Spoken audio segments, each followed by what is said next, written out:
नमस्कार दोस्तों, पिछली वीडियो में हमने जहाँ तक मेवाड़ के सभी राजाओं के राणा सांगा तक जिक्र कर लिया था, कुंभा का भी कर लिया था, राणा सांगा का भी कर लिया था। इसके आगे हम अपना टॉपिक लेके चलेंगे, वो मेवाड़ के आगे के शासकों का लेके चलेंगे। तो आज हम एक छोटा सा शासक है जिसका नाम है रतन सिंह, उनके बारे में पढ़ेंगे। और रतन सिंह के बाद हम कर्मावती के बारे में पढ़ेंगे। कर्मावती प्लस विक्रमादित्य जो राणा सांगा की क्या थी, पत्नी थी। कर्मावती प्लस विक्रमादित्य। और इसके बाद उदय सिंह को पढ़ेंगे। तो मेवाड़ के अंदर आज का हमारा टॉपिक है वो है रतन सिंह।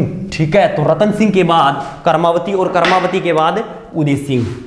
तो आज की रियासत है वो कौन सी, मेवाड़ रियासत। ठीक है, और मेवाड़ रियासत के अंदर राणा सांगा का खानवा युद्ध के बाद राणा सांगा की क्या हो जाती है, मृत्यु हो जाती है। और खानवा युद्ध के बाद राणा सांगा की मृत्यु होने के बाद आगे का शासक है वो एक बार के लिए रतन सिंह को बनाया जाता है। तो रतन सिंह की शासक बनने के बाद बूंदी के अंदर मृत्यु हो जाती है। कहां होती है, बूंदी के अंदर। लहरिया प्रोग्राम में इन्होंने भाग लिया था और लहरिया प्रोग्राम में भाग लेने पर रतन सिंह की मृत्यु है वो कहां हो जाती है, बूंदी के अंदर हो जाती है। इसके बाद आगे का शासक आता है वो आता है अपना विक्रमादित्य। कौन आता है, विक्रमादित्य।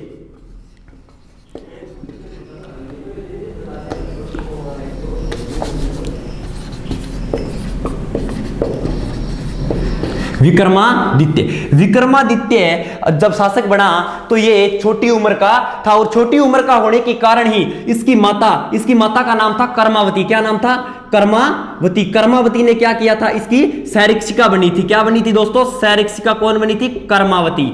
आपसे पूछेगा कि विक्रमादित्य की जो सैरिक्षिका बनी थी वो कौन बनी थी, तो कर्मावती बनी थी। कर्मावती किसकी पत्नी थी, तो राणा सांगा की पत्नी थी। किसकी पत्नी थी, राणा सांगा या संग्राम सिंह की पत्नी थी। और कर्मावती जो है वो मेवाड़ की प्रथम राजमाता थी। मेवाड़ की प्रथम राजमाता के नाम से किसे जाना जाता है, कर्मावती को जाना जाता है। तो आगे विक्रमादित्य के शासक बनने के बाद विक्रमादित्य का जो छोटा भाई था वो था उदय सिंह। और पृथ्वीराज सिसोदिया का एक अवैध पुत्र था। किसका, पृथ्वीराज सिसोदिया का। पृथ्वीराज सिसोदिया का अवैध पुत्र था, पुत्र जिसका नाम क्या था दोस्तों, बनवीर। क्या नाम था, बनवीर। बनवीर है वो विक्रमादित्य को तो मारकर वह उदय सिंह को मारकर विक्रमादित्य वह उदय सिंह को मारकर मेवाड़ की राजगद्दी पर राज करना चाहता था। कौन करना चाहता था, बनवीर, जो किसका पुत्र था, पृथ्वीराज सिसोदिया का। ठीक है, तो यहां पर एक पन्नाधाय नाम की औरत थी। किसने, पन्नाधाय ने। विक्रमादित्य को मार देता है कौन, बनवीर। विक्रमादित्य को मार देता है कौन है, बनवीर। लेकिन इससे पहले जब बनवीर विक्रमादित्य की हत्या करता है तो इससे पहले एक युद्ध होता है। वो किसके साथ होता है, रानी कर्मावती के साथ युद्ध होता है। जब उस समय शासक कौन था, विक्रमादित्य। ठीक है,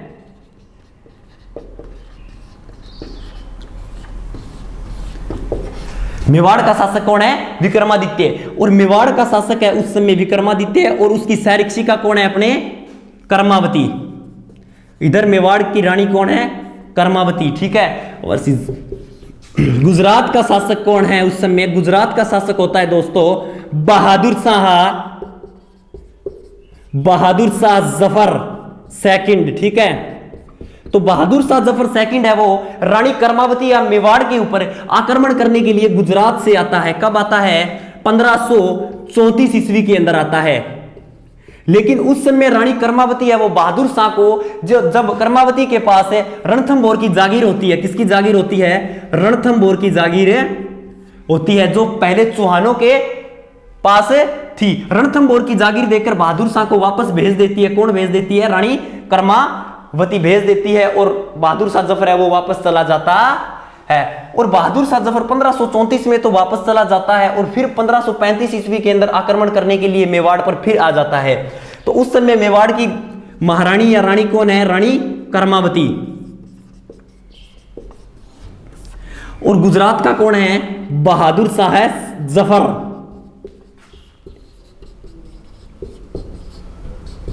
बहादुर शाह जफर सेकंड। ये आक्रमण करने के लिए आता है 1535 ईस्वी के अंदर, ठीक है, 1535 ईस्वी में।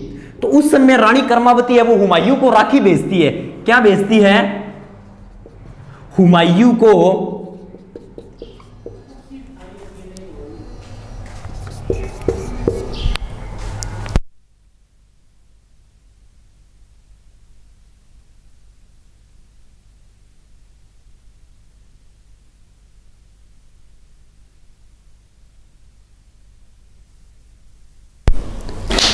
उस समय राखी है वो हुमायूं को कौन भेजती है? कर्मावती राखी भेजती है कि हुमायूं आप है जो दिल्ली के एक महान बादशाह हो। आप कहां के महान बादशाह हो?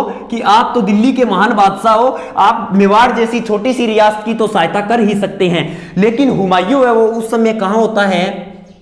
ग्वालियर के अंदर होता है। कहां होता है? ग्वालियर। और ग्वालियर आपसे पूछे वर्तमान में कहां स्थित है तो एमपी। एमपी मतलब मध्य प्रदेश के अंदर ग्वालियर स्थित है। लेकिन आपसे पूछे फरिश्ता के अनुसार हुमायूं कहां होता है तो फरिश्ता के अनुसार हुमायूं है वो सारंगपुर में होता है। कहां होता है? सारंगपुर में होता है।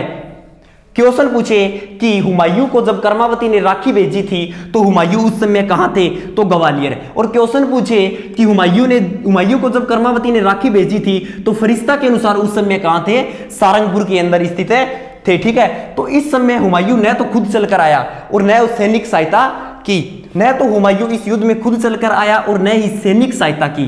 तो कर्मावती रानी है वो क्या हो जाती है? हार जाती है, इस युद्ध को हार जाती है और 13,000 महिलाओं के साथ जोहर कर लेती है। जोहर कौन करती है? रानी कर्मावती। कितनी महिलाओं के साथ?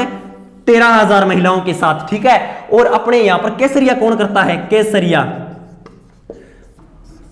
तो प्रतापगढ़ का एक शासक होता है,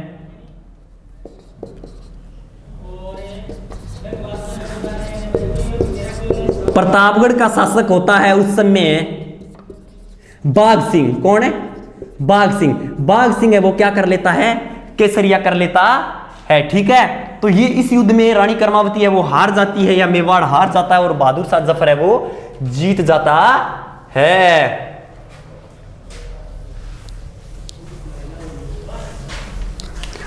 और इसके बाद विक्रमादित्य यहां का शासक है। दित्य उदय सिंह है, ये हो गया बनवीर। पृथ्वीराज का सिसोदिया का पुत्र था। पृथ्वीराज सिसोदिया का पुत्र था। कौन था? बनवीर। और इसकी पन्ना धाये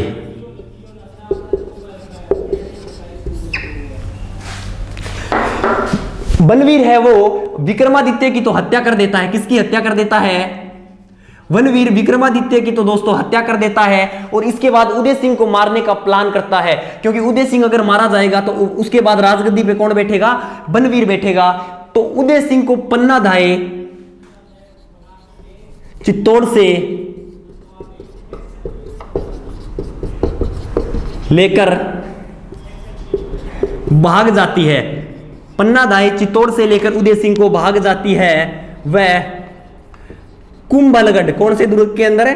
कुंभलगढ़ दुर्ग के आशापुरा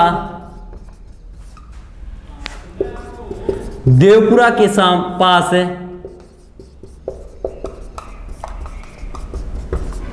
छोड़ देती है कि आप है वो उदय सिंह की क्या करोगे? परवरिश करोगे, क्योंकि मेवाड़ का जो अंतिम वंश बचा है वो यही बच्चा है जो आगे मेवाड़ को चला सकता है। इसलिए पन्ना धाये है वो चित्तौड़ से लेकर भाग कर आशापुरा देवपुरा के पास इसको छोड़कर उसे ये बात कहती है कुंभलगढ़ दुर्ग में कि आप वो इसकी परवरिश करनी होगी। और पन्ना धाये जानी जाती है त्याग व बलिदान के लिए। त्याग व बलिदान के लिए अपने पुत्र चंदन का बलिदान दिया था। किसके लिए? मतलब उदय सिंह के लिए।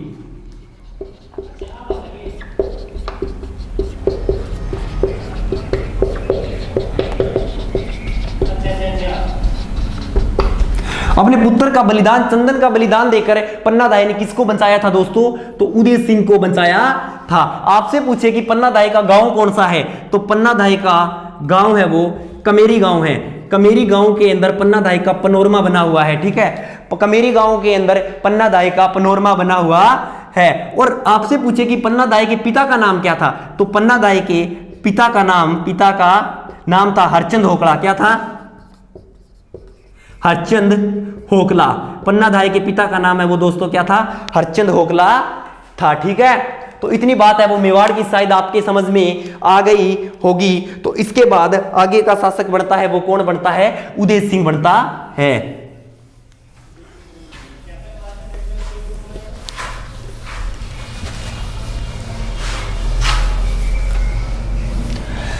अब आगे का शासक आएगा वो आएगा अपना उदय सिंह। कौन आएगा?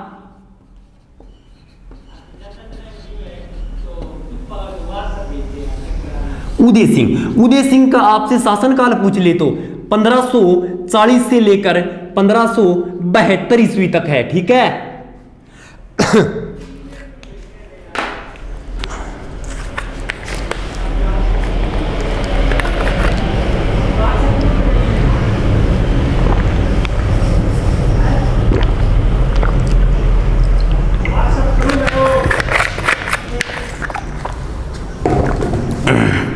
उदय सिंह का शासनकाल है वो 1540 से लेकर 1572 ईस्वी तक है। किसका शासनकाल है? उदय सिंह का।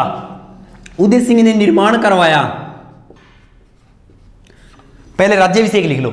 उदय सिंह ने राज्याभिषेक, उदय सिंह का राज्याभिषेक है वो कब हुआ?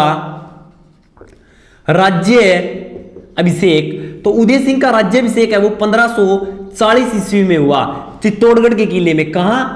चित्तौड़गढ़ के किले में। चित्तौड़गढ़ को राजस्थान का गौरव कहा जाता है। क्या कहा जाता है? राजस्थान का गौरव। आपसे पूछ ले कि राजस्थान का गौरव किसे कहा जाता है, तो चित्तौड़गढ़ के किले को राजस्थान का गौरव कहा जाता है, चंबल नदी को राजस्थान का गौरव कहा जाता है, पंडित भरत व्यास को राजस्थान का गौरव कहा जाता है, और बाजरे को राजस्थान का गौरव कहा जाता है। तो 1540 ईस्वी में चित्तौड़गढ़ में क्या हुआ?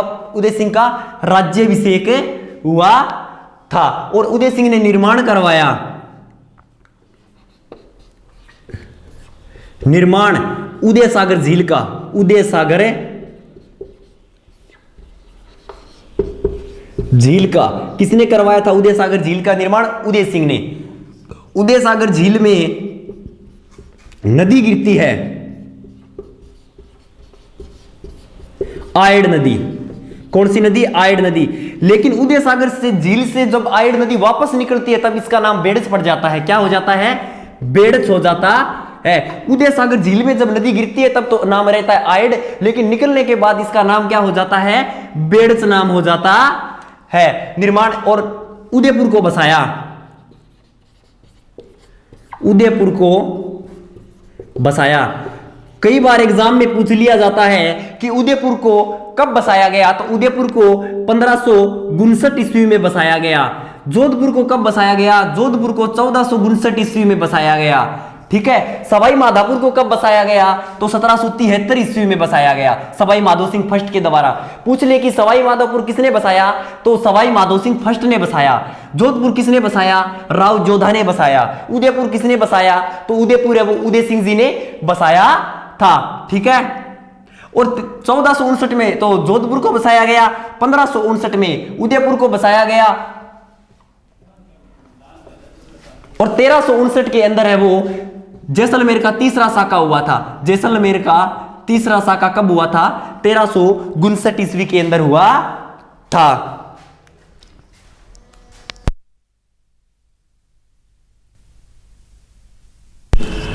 उदयपुर को बसाया था। किसने बसाया था? उदय सिंह ने बसाया था। और उदय सिंह के समय ही उदय सिंह ने किसका निर्माण करवाया था? पानेड़ा नामक स्थान का निर्माण करवाया था। पानेड़ा नामक स्थान का, पानेड़ा नामक स्थान का निर्माण करवाया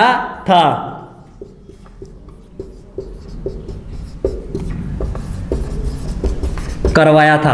उदय सिंह ने किसका निर्माण करवाया?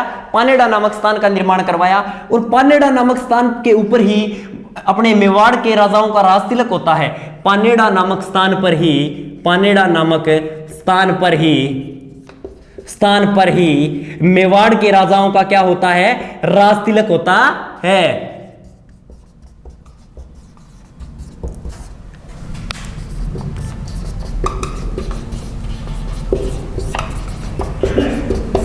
एग्जाम में पूछ लिया जाता है कि मेवाड़ के राजाओं का राज तिलक कहां होता है, तो पानेड़ा नामक स्थान पे होता है। और मेवाड़ के राजाओं का राज तिलक कौन करते हैं, तो गमेती भील करते हैं। कौन से भील करते हैं, गमेती भील करते हैं, जो कौन से गांव के होते हैं, तो उंदरिया गांव के। ठीक है, उंदरिया गांव के गमेती भील है वो मेवाड़ के राजाओं का राज तिलक पानेड़ा नामक स्थान के ऊपर करते हैं। और कई बार एग्जाम में पूछ लिया जाता है कि उंदरिया संप्रदाय किन से संबंधित है, तो उंदरिया संप्रदाय है वो भीलों से संबंधित है। किन से संबंधित है, भीलों से संबंधित है। ठीक है, तो आपसे पूछे मेवाड़ के राजाओं का राज तिलक कहां होता है, पानेड़ा नामक स्थान पर। इस स्थान का निर्माण किसने करवाया, उदय सिंह ने। और फिर इसके बाद आपसे पूछ ले एग्जाम में कि आमेर के राजाओं का राज तिलक कहां होता है। आमेर के राजाओं का राज तिलक है वो अपने कदमी नामक स्थान के ऊपर। आमेर के राजाओं का राज तिलक है, आमेर के राजाओं का राज तिलक है कदमी नामक स्थान पर मीणा करते हैं। ठीक है, और इस कदमी नामक स्थान का निर्माण किसने करवाया, अगर निर्माण पूछ ले तो निर्माण है वो इसका रामदेव ने करवाया था। रामदेव मेवाड़ का अपने आमेर का शासक था, उसने करवाया था। पूछ ले कि बीकानेर के शासकों का राज तिलक कौन करता है, तो बीकानेर के शासकों का राज तिलक है सेक्सर गांव के गोदारा जाट करते हैं। कौन से जाट करते हैं, गोदारा जाट करते हैं।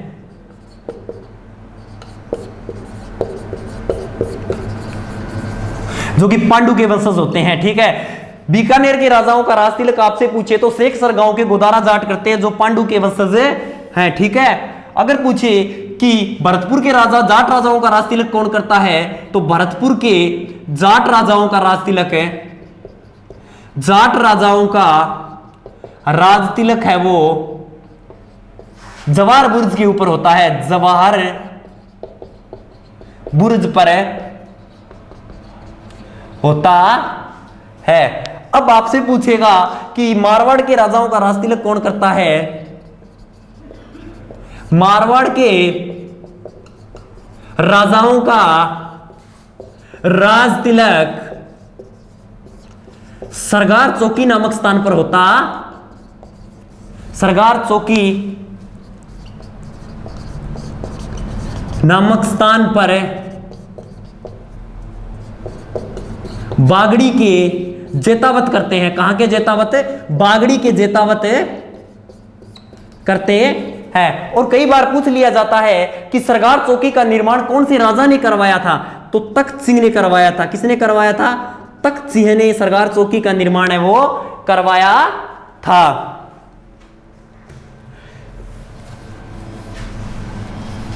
इसके बाद अकबर को पता चलता है कि मेवाड़ है वो एक शक्तिशाली रियासत है। इसके बाद अकबर को इस बात का पता चलने के बाद मेवाड़ है वो शक्तिशाली रियासत है, तो अकबर मेवाड़ के ऊपर क्या करता है दोस्तों, आक्रमण करता है। मेवाड़ का शासक उस समय कौन है, उदय सिंह। और उदय सिंह मेवाड़ का वह पहला शासक है जिसने अफगानों की अधीनता स्वीकार की थी। किसकी, शेर शाह सूरी की अधीनता स्वीकार की थी। शेर शाह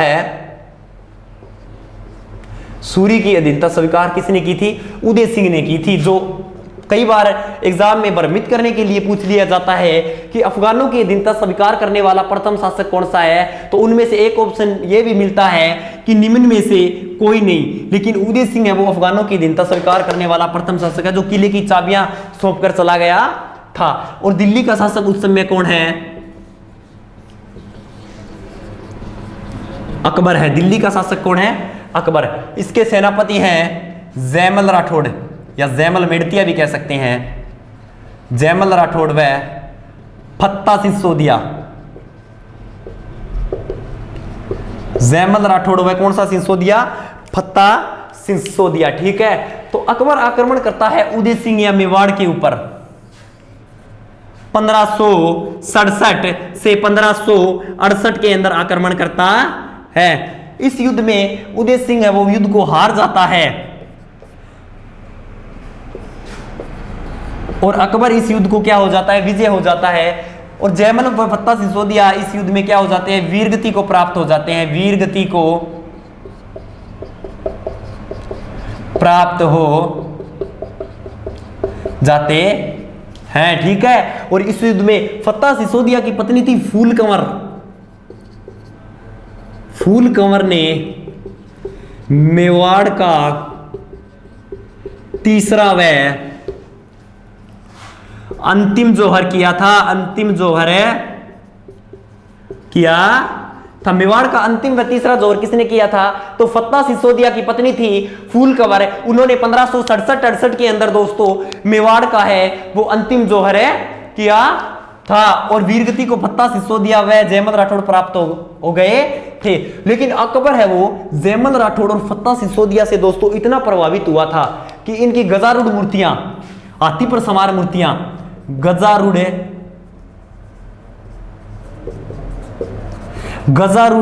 मूर्तियां आगरा के किले पर लगवा दी, मूर्तियां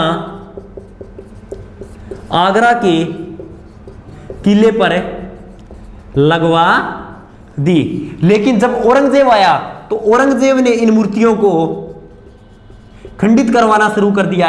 तो यहां के शासक राय सिंह ने, बीकानेर का एक शासक था जिसका नाम है राय सिंह, उन्होंने ये मूर्तियां है वो जूनागढ़ बीकानेर के मुख्य दरबार पर लगवा दी, जूनागढ़ बीकानेर के मुख्य दरबार पर लगवा दी थी। ठीक है, किसकी मूर्तियां, जैमल राठौड़ व फत्ता सिसोदिया की मूर्तियों को। ठीक है,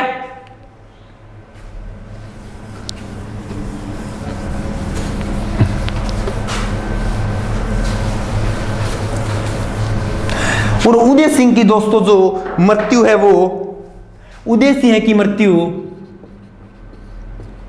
उदय सिंह की मृत्यु 28 फरवरी 1500, उदय सिंह की मृत्यु है वो 28 फरवरी 1530 ईस्वी को होली के दिन हुई। 1530 को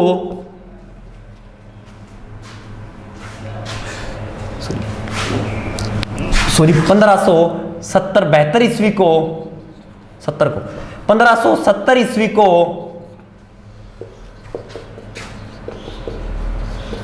होली के दिन हुई उदय सिंह की मृत्यु। मेवाड़ का एकमात्र ऐसा शासक है जिसकी मृत्यु है वो होली के दिन हुई, तो वो कौन सा शासक है, उदय सिंह है। कई किताबों के अंदर तो ये 1570 मिलता है, लेकिन कई बुक के अंदर 1572 देखने को भी हमें मिलता है, क्योंकि उदय सिंह के बाद जो सीधा शासक बनते हैं वो कौन बनते हैं, अपने महाराणा, अपने ये जगमाल बनता है कुछ दिन के लिए। उस हिसाब से तो ये अपने को 1570 देखने को मिलता है। कहते हैं कि 2 वर्ष तक जगमाल ने शासन किया था मेवाड़ के अंदर, लेकिन कुछ बुकों के अंदर जो सही मिलता है वो अपने को 1572 मिलता है, क्योंकि जगमाल का शासन है वो थोड़े ही दिन रह पाया था। इसलिए उदय सिंह की मृत्यु 28 फरवरी 1572 ईस्वी को ही मानी जाती है, होली के दिन। और उदय सिंह है वो मेवाड़ का एकमात्र शासक है जिसकी मृत्यु होली के दिन हुई थी। ठीक है, उदय सिंह मेवाड़ का एकमात्र शासक है जिसकी मृत्यु कब हुई थी, होली के दिन हुई थी। उदय सिंह की 2 रानियां होती है, उदय सिंह की 2 रानियां होती है। एक का नाम तो होता है जयवंता बाई। कौन सी बाई, जयवंता बाई। इसका पुत्र कौन है, वीर शिरोमणि महाराणा प्रताप। कौन से प्रताप, महाराणा प्रताप। और इधर एक रानी होती है जिसका नाम है धीरबाई, धीरबाई या फिर रानी बटियाणी, रानी बटियाणी या फिर धीरबाई। इसका पुत्र होता है वो जगमाल होता है। और महाराणा उदय सिंह है वो सबसे ज्यादा प्रेम करता था अपनी रानी बटियाणी या धीरबाई के साथ। उदय सिंह प्रेम किसके साथ करता था, तो प्रेम करता था रानी धीरबाई या रानी भटियाणी के साथ, और रानी धीरबाई या रानी भटियाणी के प्रभाव में आकर शासक नियुक्त कर देता है जगमाल को, शासक बना देता है। किसको? जगमाल को। लेकिन हिसाब से तो शासक बनना चाहिए महाराणा प्रताप, क्योंकि महाराणा प्रताप है वो उदय सिंह का बड़ा पुत्र था। क्या था? बड़ा पुत्र था। इस बात का पता महाराणा प्रताप है वह ब्राह्मणों को तब पता चलता है जब मेवाड़ और मारवाड़ और आमेर सभी रियासतों के अंदर एक नियम लागू होता है, वो है कि जब अपने पिता का अंतिम संस्कार होगा, जब अंतिम संस्कार होगा तो उसमें जो आगे का राजा नियुक्त होगा वो कभी उसके अंतिम संस्कार में शामिल होने नहीं जा सकता। तो महाराणा प्रताप है वो तो अंतिम संस्कार में शामिल होने गए थे, लेकिन जगमाल शामिल होने नहीं गया था। उसी समय किसको पता चल गया? ब्राह्मणों को, वह महाराणा प्रताप को पता चल गया था कि आगे का शासक जगमाल बनेगा। तो उस समय महाराणा प्रताप का राज्याभिषेक है वो गोगुंदा के अंदर ही कर दिया जाता है, गोगुंदा में कर दिया जाता है, गोगुंदा में कर दिया जाता है। किसका राज्याभिषेक? महाराणा प्रताप का राज्याभिषेक। लेकिन औपचारिक राज्याभिषेक है वो महाराणा प्रताप का कुंभलगढ़ दुर्ग के अंदर होता है। कौन से गढ़ के अंदर होता है? कुंभलगढ़ दुर्ग। कुंभलगढ़ दुर्ग के कितने दरवाजे हैं आपसे पूछे तो 5 दरवाजे हैं, ठीक है।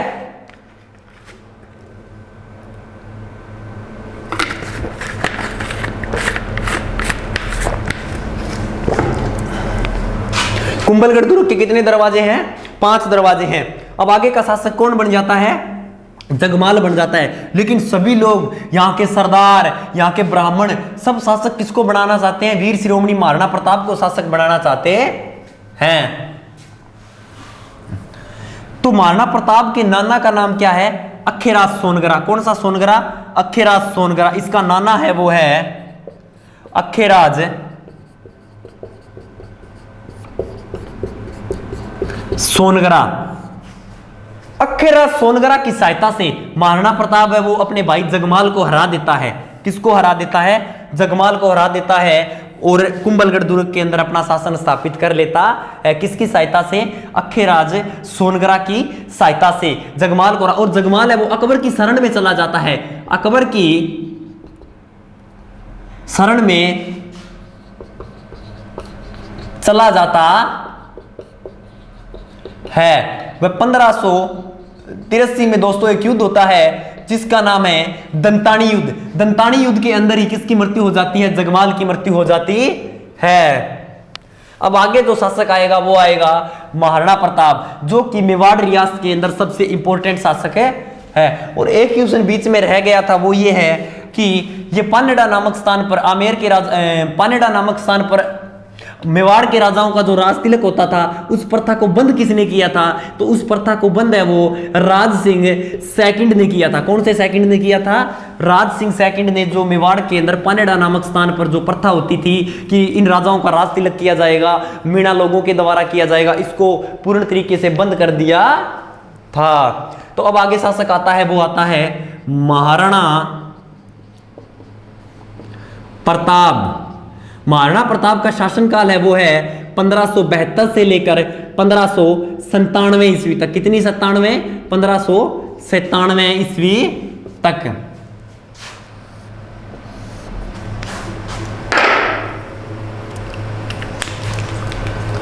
बचपन का नाम, महाराणा प्रताप के बचपन का नाम आप अगर पूछ ले तो बचपन का नाम क्या था? कीका। क्या नाम था? कीका। महाराणा प्रताप के पिता कौन थे? पिता थे वो थे उदय सिंह। माता जयवंताबाई। कौन सी बाई? जयवंताबाई, जो कि किसकी पुत्री थी? अखेराज सोनगरा की पुत्री थी। गुरु कृष्णदास ब्राह्मण।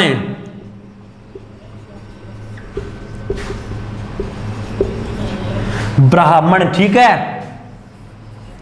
घोड़ा चेतक। कई बार घोड़े की नस्ल पूछ ली जाती है तो काठियावाड़ी नस्ल का घोड़ा था। वर्तमान में काठियावाड़ी नस्ल के घोड़े कहां तैयार किए जाते हैं? तो वर्तमान के अंदर इस नस्ल के घोड़े हैं वो बीकानेर के अंदर तैयार किए जाते हैं। कहां तैयार किए जाते हैं? बीकानेर। आपसे पूछे कि बीकानेर का वाहन पंजीयन कितना है, तो बीकानेर का वाहन पंजीयन है वो RJ07 है। आपसे पूछे जालोर का कितना है, तो जालोर का है वो RJ17 है। आपसे पूछे कि जैसलमेर का कितना है, तो जैसलमेर का है वो 15 है। इस हिसाब से आपको एक बार वाहन पंजीयन भी बता दिए जाएंगे।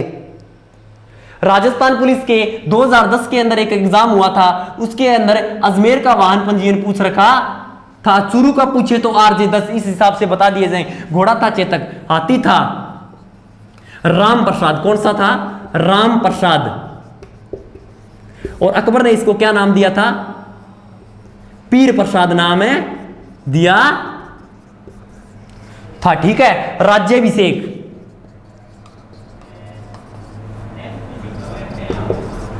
राज्याभिषेक कहां हुआ था? गोगुंदा के अंदर, गोगुंदा में शामिल हुआ। इसके राज्याभिषेक में शामिल मारवाड़ के चंद्रसेन। महाराणा प्रताप जी के राज्याभिषेक में जो गोगुंदा में हुआ उसमें शामिल हुए मारवाड़ के चंद्रसेन। औपचारिक राज्याभिषेक,